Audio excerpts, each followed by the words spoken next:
Alright, so last night was a bit crazy. As you can see, I downed a full liter of Coke and had 2 boxes of pizza. When I say it last night was crazy, I don't mean that I went out partying and clubbing, which I don't do. It's not my thing, but what matters is I woke up today recording content. Let me show you around, since I'm in Istanbul, Turkey right now, staying in for a month, and it's about to get very, very exciting, and we're about to go crazy with the content. So we'll cook some healthy breakfast. I'm going to show that to you guys. Clean the apartment a little bit and see what we have for the rest of the day. All right, so right when I wake up, I have this 2 teaspoons of honey, and it's natural honey, of course natural. And that was a bit too much, but I fucking love it because I have hypoglycemia, low blood sugar. So it's better to take some natural sugar right before I start my day instead of just eating chocolates and drinking liquid calories, processed sugar, and fucking up my diet. And I also take a pinch of Himalayan pink salt. It's virgin. So just to get my electrolytes in and keep going for the rest of the day. All right, so this is I'm going to be having 4 fried eggs with some cheese, that's some harissa, spicy sauce, and 100 grams of tuna with a glass of milk. And of course, I take this as a supplement apart from vitamin D and all of that shit. So, yep, full of protein, extremely low carb, and since I'm trying to cut down some weight as well, I'm trying to save some calories as well. If I go out later, explore the city, might grab something unhealthy to eat, so it's just gonna balance that out for that. All right, so the whole point of starting content like this, lifestyle value content that I'm gonna talk about business, my consulting agency, my marketing agency as well, my content agency, which is currently on a pause, and we're gonna get it back up and running because of some paperwork. The whole point of these videos is that I wanna show you the behind the scene lifestyle of how it goes when it comes to routine, when you're self-employed, when you're a solopreneur, and when you're just running your online business, the good and the bad sides of it. And I just want to let you guys know that I'm not going to hide any more failures from now on.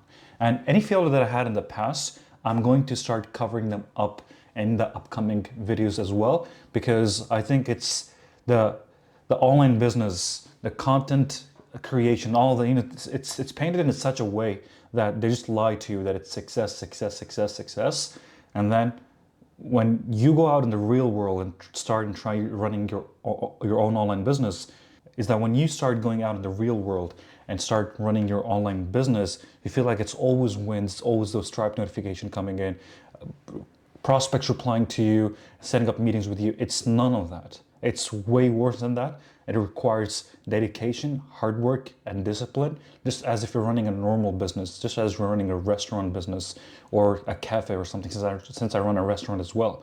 So online business is pretty fucking hard. It's just sugar-coated. It's painted in the social media world in such a way. Excuse me, I like to eat with my hands. If you have any opinion for that, keep it to yourself. The red chili sauce is an absolute banger. It's the yummiest thing you can mix with tuna and eat it. All right, so something crazy happened. My client here literally got hacked 2 days ago, I think yesterday. And she lost $8,000 on Wise, $8,000 from her free trade account so far. It's fucking ridiculous. And she actually opened an email that was supposed to be from Microsoft, but it was a fake email and they got the phishing link in it. And I think they let her download a zip file on her laptop. There's been a lot of scams going on around where they tell you they have a business plan, whatever, and then they just send you a zip file, you open it, and then all the passwords, all the accounts that you have online on Facebook, Instagram, Twitter, your bank accounts, it gets copied and pasted to them. In her case, it was a phishing link, and she isn't very tech aware, so that's why she felt for it. I feel really bad for her.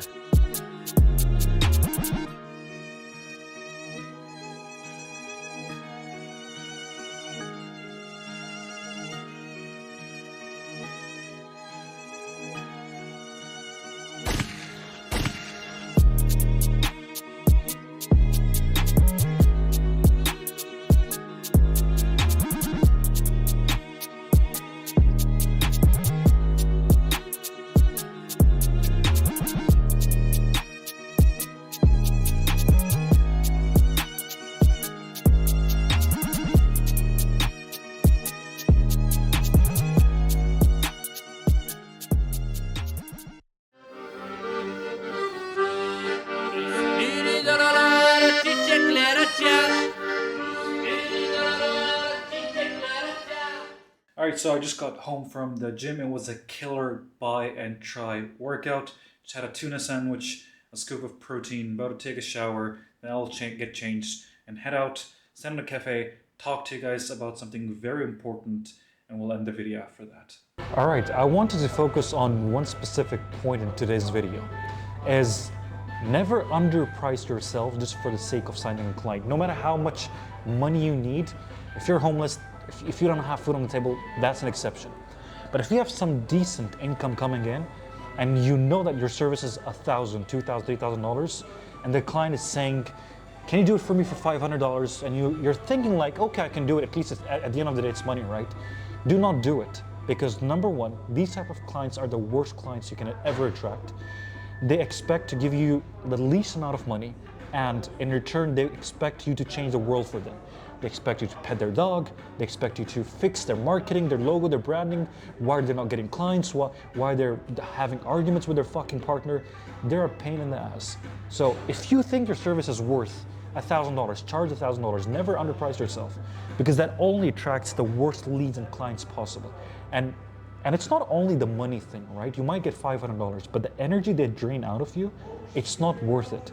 Because if you're signing your first client and you know that this client is worth $2,000, I should charge them $2,000, and you charge them $500 just for the sake of your first client, you will have the worst experience of your life. So never ever do that. Have some sort of standards. I see a lot of guys in the marketing agency spaces, consulting business. They underprice themselves too much that they end up attracting the worst type of clients. They have the worst experience, and it destroys their mentality and how they look at the online business model of marketing agencies and consulting. And they're just not energetic. They are not motivated to continue looking for more clients, because the first initial client they signed, it was purely shit just because they underpriced themselves and this client was asking for too much. So never do that. I had an experience, and I accept that mistake, right? I fucked up. I usually charge $5,000 to $6,000 for my 16-week program. It's a high-ticket program. It's a full package, right? Long story short, this client comes to me. She's like, I need help with offer creation only, and I can't afford your high-ticket services. Gave her a special price, $750. Gave her 4 calls. Her feedback was great. Everything was great. You're a great coach. I'm getting so much clarity. We came up with the offer, pillars, pricing, every single thing. And guess what happened a couple of days later? What would you expect? Because this client was a cheap client, and she was expecting for me to change the world for her. Me getting her clients, me doing the marketing, every single thing. Even though it was promised that she was gonna only get offer creation. She said, your service delivery is absolute shit. I wasted my time and money. First of all, you're not a fucking billionaire that your time is worth anything. You hardly make $1,000 a month. So there's no such thing as wasting your time. I responded in a very nice way, in a very strict way. She was like, I paid you, and this is the way you talk to me? I was like, you get what you give. You're talking to me XYZ way, I'm gonna respond with XYZ. So she asked for a refund. I was like, there's literally no refunds. It's my policy. The coaching calls are not reversible. But what happens afterwards, even though I don't give a fuck about it, right? And she's not getting a refund because I literally have all the recordings that she has that she can implement over and over again and learn from it. But it drains somehow. It's because now I'm used to it because I was running a content agency locally, and a lot of clients do ask for a refund, right? And that's purely normal. 99% of the time I do not refund because I believe in my service and I know what I provide for them is the best. So 1% is a very little case where I'm late, where we're posting late, where we're not showing up the calls. Shit happens, right? That's the time where I actually go ahead and refund. 99% of the time when we show up all the time, when we give them the consulting, when we provide the full service, and they're like, no, we need a refund, make better decisions. So do not let cheap clients drain your energy. That's the worst thing that can happen to you because it is going to affect the rest of your work ethic when it comes to signing clients. So make sure you charge what you're worth and deliver upon it. You know, life feels weird. It's my first time ever traveling. I wish I started traveling way earlier, but I had my own reasons why as why I couldn't. It's one of the best things you can ever do. Go out there, see the world, see how people move, different cultures. Opens up your mind a lot.